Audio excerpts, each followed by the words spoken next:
সালামু আলাইকুম রহমতুল্লাহ বারকাত।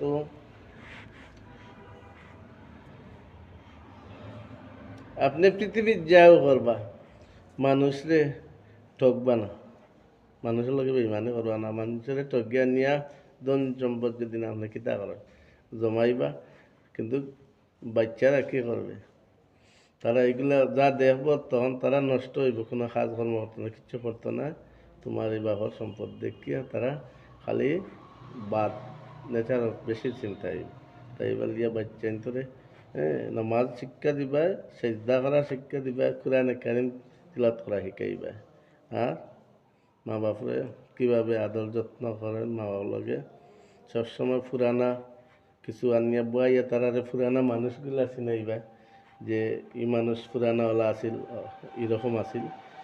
পুরানা খানদানি মানুষের লগে বাচ্চারে চলাফেরা শিকাইবা। এ নিজেও শিকি লাগব, যে সময় আপনি গল্প করবা যে অমুক ওলা খানদানি, অমুক ওলা আছিল, এইরকম।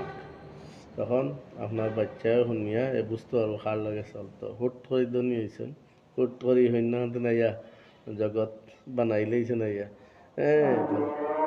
তাই আল্লাহর হালা শিক্ষা দিবা, বাচ্চা সুশিক্ষা। সালাম আলাইকুম।